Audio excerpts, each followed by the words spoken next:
영국 런던 대학의 우주 물리학자인 보이드 박사는 사람의 눈으로 볼 수 있는 별의 수는 약 10만 개라고 했습니다.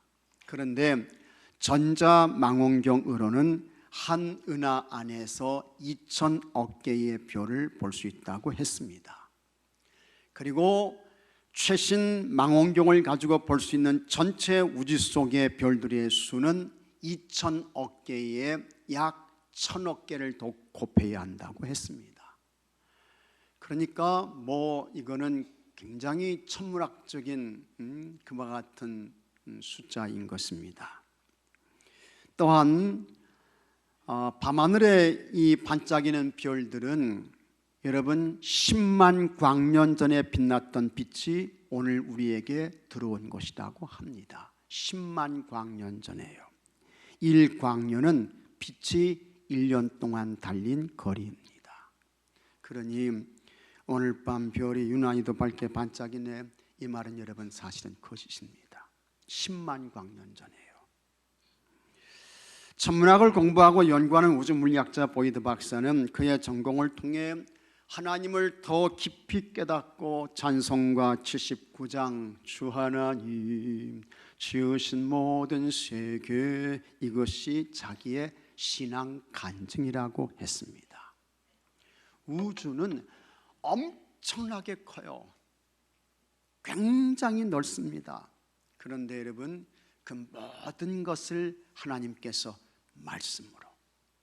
말씀으로 창조하신 줄로 믿으시기 바랍니다. 하나님께서 창조하신 모든 것 가운데 최고의 작품이 뭘까? 그것은 여러분 사람입니다. 인간입니다. 엄마의 뱃속에 있는 아이는 양수에 감싸여 있습니다. 그래서 밖에서 충격이 와도 물이 출렁출렁하기 때문에 그 아이가 보호를 받는 거예요. 이 아이가 계속 성장을 해야 되는데, 그래서 운동을 하잖아요. 물속에 있어야 움직이기 쉽습니다. 다치지도 않습니다. 그렇게 하다가 10달이 되면 이제 이 세상으로 나오게 되는 것입니다. 그게 여러분인 것입니다. 그때 또 신기한 것이 있습니다. 엄마의 뱃속에 있을 때는 배꼽을 통해서 이 아이에게 영양이 공급되죠. 그리고 배꼽을 통해서 숨을 쉬어요. 그런데 아이가 태어나면 그 탯줄을 자릅니다. 그 다음부터는 코로 숨을 쉬게 되는 것입니다. 그리고 입으로 엄마의 젖을 먹어요. 태어나는 순간부터 이게 바뀌게 되는 거예요. 설명할 수 없는 불가사의입니다. 그래서 다윗은 인간을 만드신 하나님의 전능성을 이렇게 찬양했습니다. 시편 139편 13절에 주께서 내 내장을 지으시며 나의 모태에서 나를 만드셨나이다. 내가 주께 감사하옴은 나를 지으심이 심히 기묘하심이라. 주께서 하시는 일이 기함을 내 영혼이 잘 아나이다. 하나님께서 사람을 지으신 것이 기묘하다고 했습니다. 그리고 하나님이 하시는 일은 기이하다고 했습니다. 기묘하다, 기이하다, 같은 말이에요. 이것은 사람의 언어로, 인간의 말로 설명 불가 안 된다는 것입니다. 그저 놀라운 뿐이라는 것입니다. 맞아요. 사실입니다. 하나님의 창조, 하나님의 통치는 이해 불가입니다. 설명하는 것이 어렵습니다. 그러면 하나님께서 창조하신 인간에 대한 하나님의 뜻은 무엇일까? 하나님은 모든 사람이 창조의 하나님을 알고 하나님을 예배하는 자로 살기를 바라십니다. 하나님은 모든 사람이 예수님을 통해 죄사함을 받고 영원한 하나님 나라 천국의 사람이 되기를 기대하십니다. 그래서 예수님께서 말씀하셨습니다. 요한복음 6장 40절에 내 아버지의 뜻은 아들을 보고 믿는 자마다, 같이 하겠습니다. 영생을 얻는 이것이니, 영생을 얻는 이것, 이게 하나님 아버지의 뜻이다. 이게 하나님이 원하시는 거야. 하나님이 바라시는 거야. 예수님께서 말씀을 하셨습니다.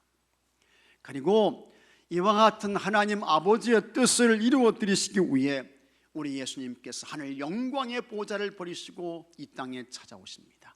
영원하신 하나님께서 시간 속에 들어오신 거예요. 무한의 하나님이 유한의 세계로 찾아오신 것입니다. 이것이 하나님의 성육신입니다. 그렇게 오신 예수님께서 공생애의 삶을 시작하셨습니다. 공생애는 하나님의 뜻을 이루어드리는 삶입니다. 자기 영광을 위한 삶이 아닙니다. 자기 출세를 위한 삶이 아니에요. 자기 성공을 위한 삶이 아닙니다. 자기 정력을 위한 삶도 아닙니다. 오직 하나님의 뜻을 이루어드리는 삶입니다.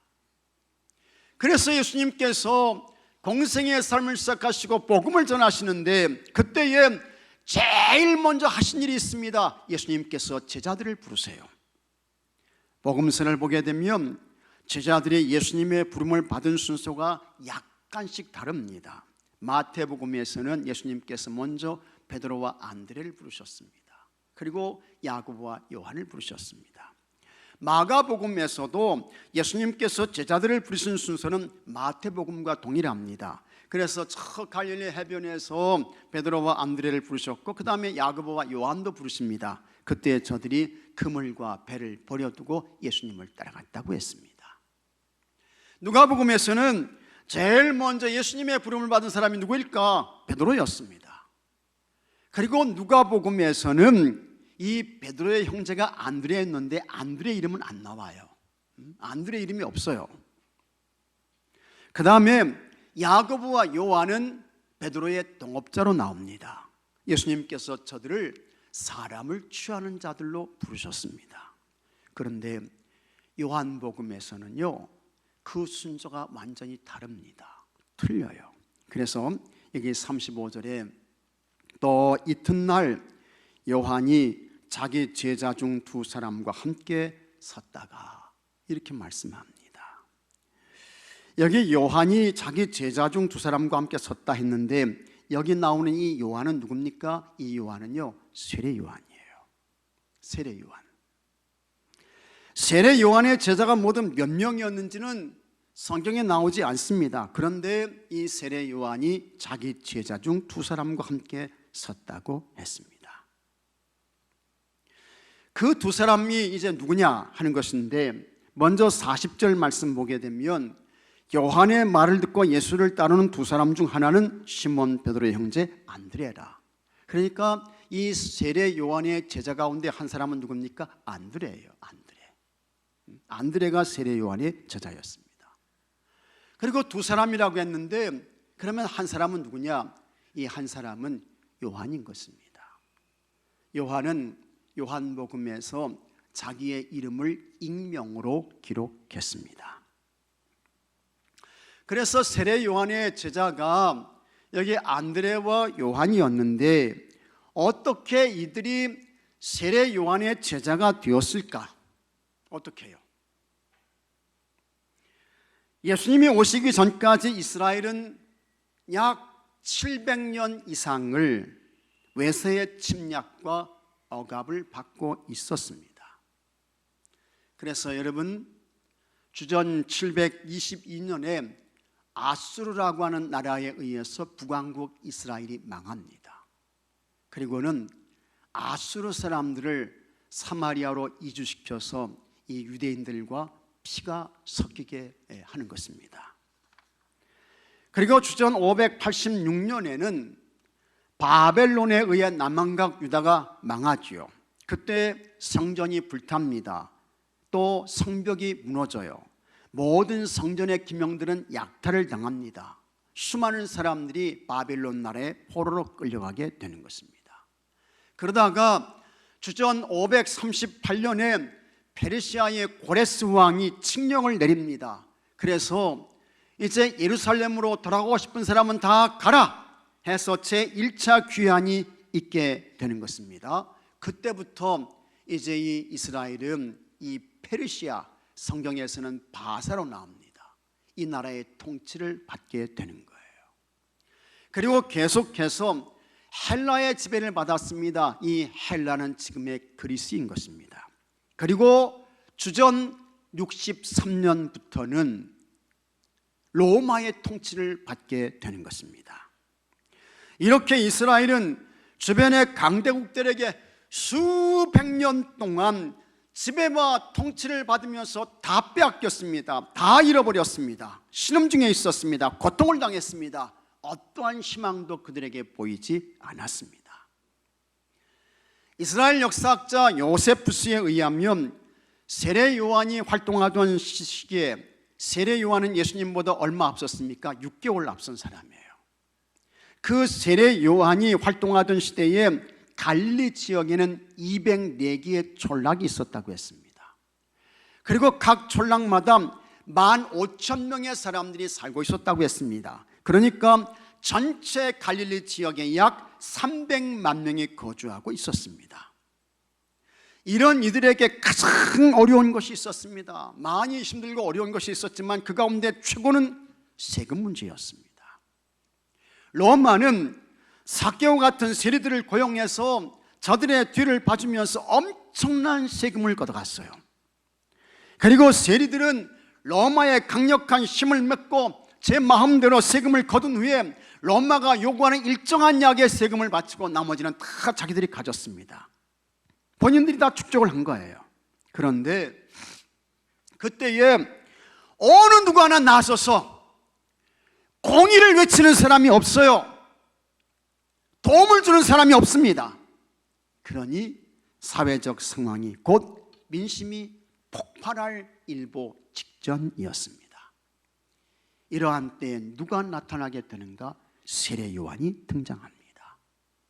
그리고는 이 세례 요한이 아주 강하게 외쳤습니다. 마태복음 3장 2절에 회개하라, 천국이 가까이 왔느니라.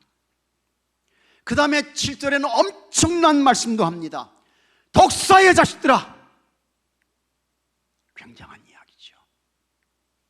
대단한 이야기예요. 독사의 자식들아, 누가 너희를 가르쳐 임박한 진노를 피하라 하더냐? 그러므로 회개에 합당한 열매를 맺고 속으로 아브라함이 우리 조상이라고 생각하지 말라. 하나님이 너희 이 돌들로도 아브라함의 자손이 되게 하시리라 외치는 것입니다. 혼탁한 세상에서 어디에도 희망은 보이지 않았습니다. 그런데 세례 요한이 이렇게 외치니까 사람들이 세례 요한에게서 새로운 희망을 보게 되었습니다. 많은 젊은이들이 그의 외침과 메시지에 매료가 되었습니다. 그래서 사람들이 세례 요한을 따라가요. 그 중에 누가 있었습니까? 안드레와 요한도 있었던 것입니다. 어느 날 세례 요한이 그의 제자 안드레와 요한과 함께 서 있는데 그 앞으로 예수님께서 지나가십니다. 예수님께서 가시는 거예요. 그때에 세례 요한이 말합니다. 36절 말씀 다 같이 읽겠습니다. 예수께서 건일심을 보고 말하되 보라, 하나님의 어린 양이로다. 지금 예수님이 지나가십니다.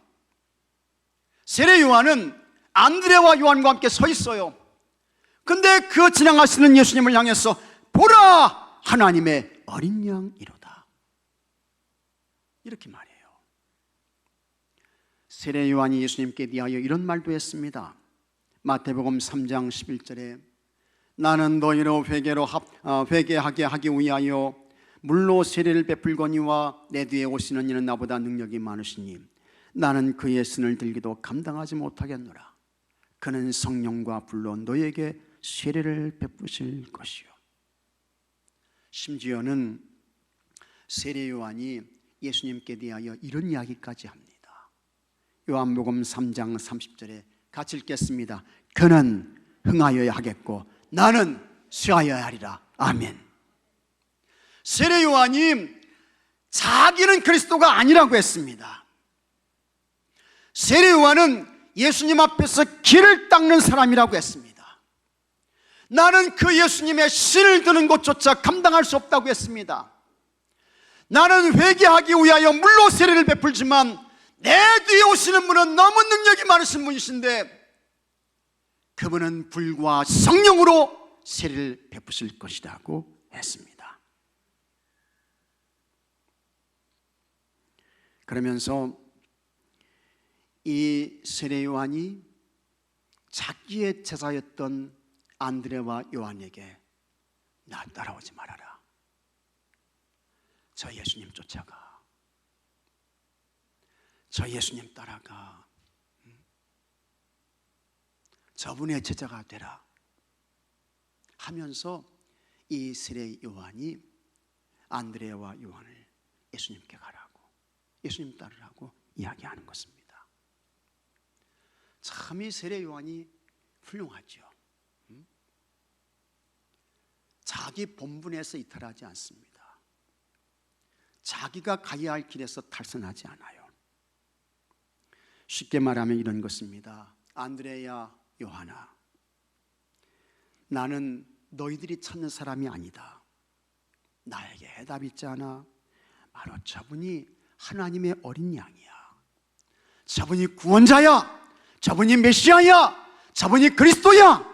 저분에게 모든 답이 있어. 저분 쫓아가. 저 예수님 따라가.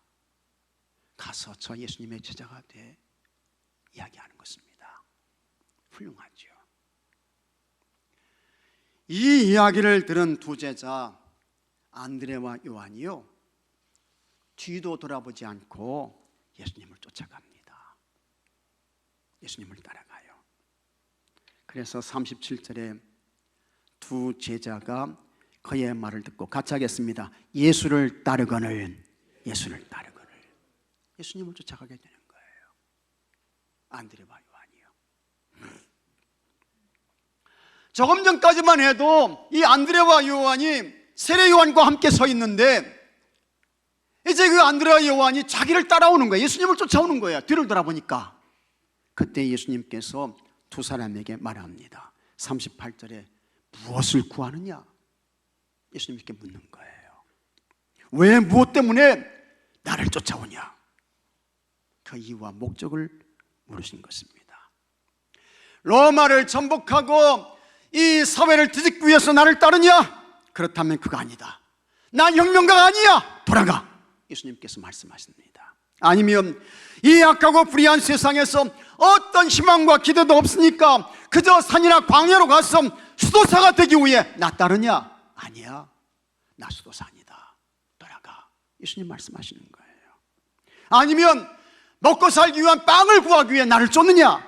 나는 육신의 빵을 공급해 주는 세상만이다. 돌아가. 예수님 말씀하신 것입니다. 이 질문을 받은 안드레와 요한이 거기서 매우 당황합니다. 그래서 이 안드레와 요한이요, 예수님께 명확한 대답을 못해요. 그러면서 좀 이상한 그와 같은 이야기를 하게 되는데, 그것이 38절 중간에 나오는 말씀입니다. 라비오 어디 계시오니까? 그렇게 물어요. 왜 나 쫓아오냐? 예수님 묻는데 엉뚱한 대답을 해요. 예수님 어디 계십니까? 라비오 어디 계시오니까? 그렇게 이제 묻는 거예요. 이것을 좀 더 구체적으로 해석하면 예수님 계신 곳이 어디입니까? 저희들이 그곳으로 찾아가서 예수님의 말씀을 듣겠습니다. 그런 의미인 것입니다. 그때 예수님께서 이렇게 말씀하셨습니다. 39절에 다 같이 읽겠습니다. 예수께서 이르시되 와서 보라. 그러므로 그들이 가서 계신 데를 보고 그날 함께 거하니 때가 10시쯤 되었더라. 아멘. 예수님께서 안드레와 요한에게 와서 보라, 와서 보라. 예수님께서 그렇게 말씀하세요. 이 말씀은 뭡니까? 와서 봐라. 너희들이 알게 될 것이다. 와서 봐라. 너희들이 보게 될 것이다. 그와 같은 말씀인 것입니다. 그리고 마침내 이 안드레와 요한이 예수님을 찾아갑니다. 그리고 예수님을 만나요. 예수님께서 그들에게 말씀하십니다. 안드레와 요한이 예수님의 말씀을 아주 진지하게 듣습니다. 그분을 통해 하나님 나라 천국의 말씀을 받았습니다. 그분을 통해 얻게 되는 죄사함의 이야기도 들었습니다. 구원도 들었습니다. 안드레와 요한이 그날 엄청나게 큰 은혜를 받습니다. 감동을 받아요. 요한은 그날 그때 얼마나 큰 은혜와 감동을 받았던지 정확하게 시간까지 기억합니다. 그날 함께 거하니 10시쯤 되었더라. 10시는 얼마입니까? 우리 시간으로 말하면 오후 4시인 것입니다. 여러분들의 인생의 삶을 살 때에 아주 중요한 사건과 일들, 이건 도저히 잊어버릴 수 없어 했을 때에 그걸 잘 기록해 놓거나 아니면 여러분 그걸 잘 암기해 가지고 잊어버리지 않잖아요. 여기 요한이 그랬던 것입니다. 안드레와 요한이 처음에는 세례 요한의 제자였는데 이제는 누구의 제자가 되었습니까? 예수님의 제자가 된 것입니다. 그렇게 예수님을 통해서 은혜 받은 안드레는 가만히 있을 수 없었습니다. 그래서 이 안드레가 가장 먼저 그의 친형이었던 이 시몬 베드로에게 가는 거예요. 그리고는 41절에 이렇게 말합니다. 자, 41절 말씀 한번 같이 읽어보겠습니다. 그가 먼저 자기 형제 시몬을 찾아 말하되 우리가 메시아를 만났다 하고, 메시아는 번역하면 그리스도라. 아멘. 이 안드레가 예수님을 통해서 은혜를 받아요. 정말 내가 그리스도 주님을 만났구나, 이와 같은 확신이 오게 됩니다. 그때 이 안드레는 가만히 있지 않습니다. 가장 먼저 그의 친형 시몬 베드로를 찾아가게 되는 것입니다. 그리고는 베드로 형, 내가 메시아 만났어, 내가 그리스도 주님을 만났다고 전도하는 거예요. 복음을 전하는 것입니다. 여기 계신 여러분들이 정말 여러분 다 메시아 그리스도 주님을 만나셨습니까? 다 만나셨어요? 네. 여러분들이 다 주님 만났기 때문에 나는 여러분이 이곳에 앉아 있는 줄로 믿습니다. 그렇다고 하면 우리 가만히 있으면 안 됩니다. 가만히 있으면 안 돼요. 안드레처럼 가야 돼요. 누구에게? 가장 가까운 사람에게. 그 사람이 부모일 수 있습니다. 아내이고 남편일 수 있습니다. 자녀일 수 있습니다. 친척일 수 있어요. 안드레는 그의 형 베드로를 찾아가죠. 그리고는 메시아 예수님을 만났다고 전하는 거예요. 증거하는 거예요. 드러내는 거예요. 이것이 정말 예수님을 만난 사람의 모습인 것입니다. 여러분들이 이런 분들이 되시기를 주의 이름으로 축복합니다. 그 다음에 전하는 것으로 끝나면 안 됩니다. 아, 나 메시아 만났어, 주님 만났어, 거기서 끝나면 안 된다는 거예요. 안드레는 그렇게 하지 않습니다. 42절에 자, 같이 하겠습니다. 데리고 예수께로 오니, 데리고 예수께로 왔다는 거예요. 안드레가 이렇게 훌륭해요. 나 메시아 예수님 만났어, 주님 만났어, 형에게 자랑한 것으로, 증거한 것으로 끝나지 않고, 베드로 형, 나와 함께 내가 만난 그리스도 예수님께로 가자, 그 예수님께 가보자 하면서 이 시몬 베드로를 예수님께 데려오게 되는 것입니다. 그러니 여러분, 우리도 어떻게 해야 할까? 메시아 예수님 전해야죠. 잘 전해야 돼요. 가까운 분들에게 먼저 전해야 됩니다. 근데 거기서 끝나면 안 되고 안드레처럼 예수님께로 데려와야 합니다. 교회로 데려오셔야 돼요. 그것이 전도인 것입니다. 이와 같은 사명과 책임을 잘 감당하는 여러분들이 되시기를 바랍니다. 예수님께서 시몬 베드로를 보셨습니다. 예수님은 모든 것을 아시는 분이세요. 과거도 아시고 현재도 아시고 미래까지 아시는 분이세요. 예수님께서 그 베드로를 보셨습니다. 그리고 이렇게 말씀하셨습니다. 42절에 데리고 예수께로 오니, 같이 하겠습니다. 예수께서 보시고, 예수께서 보시고, 대단히 중요한 말씀이에요. 예수께서 보시고, 오늘도 여러분 주님 부활하신 주님께서 이곳에 임재하셔서 여러분들을 보고 계신 줄로 믿으시기 바랍니다. 예수님께서 보시고, 예수님이 보셨다는 거예요.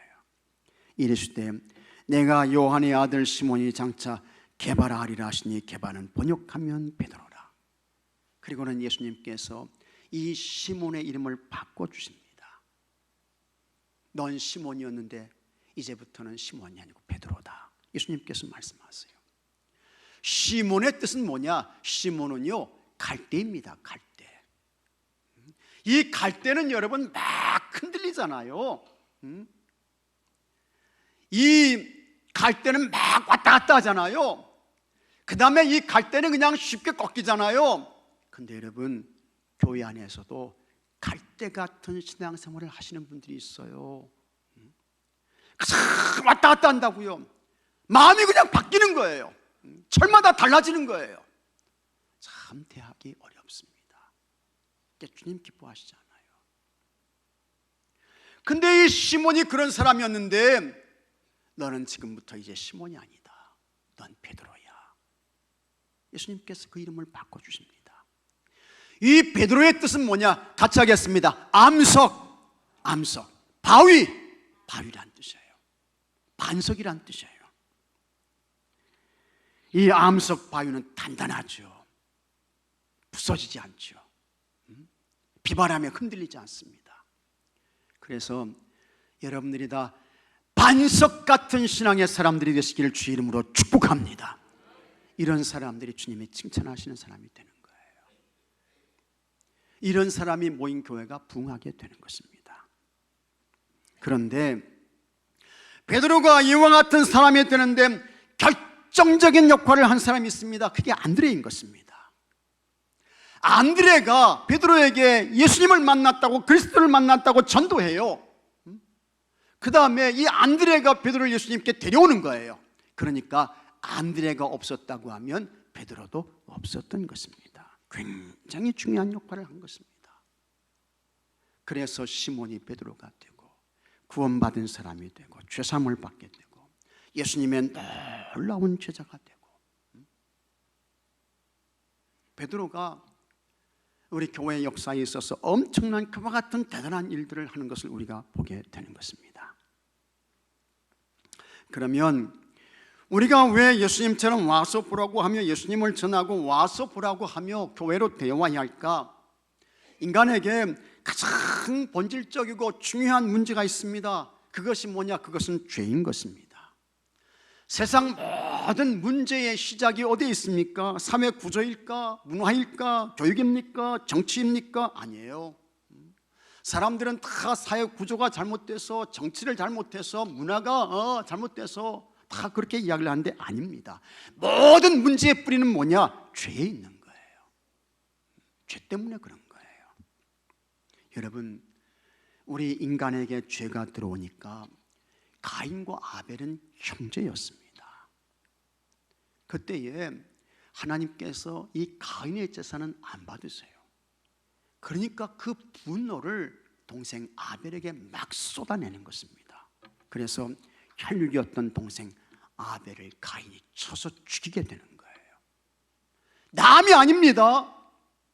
그렇다고 여러분, 아벨이 무슨 원수가 될 만한 그러한 짓거리 했습니까? 안 했어요.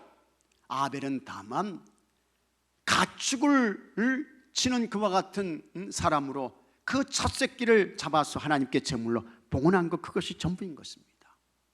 그 제물을 하나님께서 기쁘게 받으시잖아요. 그런데 가인이 그런 동생 아벨을 쳐서 죽여요. 이것이 사람이 할 짓인가? 형제가 이렇게 할 수 있어요? 하지만 가인이 그렇게 하잖아요. 이런 악행이 어디에 기인할까? 죄 때문에 그런 것입니다. 죄로 타락한 인간의 더러운 본성 때문에 우리 인간 속에 미움이 있습니다. 증오가 있어요. 시기가 있고, 분냄이 있고, 탐냄이 있고, 음란이 있고. 모든 무엇 때문에 그렇습니까? 죄 때문에 그런 것입니다. 이와 같은 죄를 어떻게 해결받을 수 있을까? 이게 물 가지고 태워지나 씻어지나? 불 가지고 이게 태워집니까? 안 됩니다. 죄의 문제를 풀 수 있는 유일한 길이 하나 있습니다. 방법, 통로가 있는데, 그것은 예수님의 보배로운 피, 흠없는 피, 거룩한 피, 정결한 피, 죄 없는 피밖에 없음을 믿으시기 바랍니다. 그래서 에베소 1장 7절에 우리는 그리스도 안에서 그의 은혜의 풍성함을 따라 그의 피로 말미암아 성량 곧 죄사함을 받았느니라. 아멘. 그의 피로 말미암아.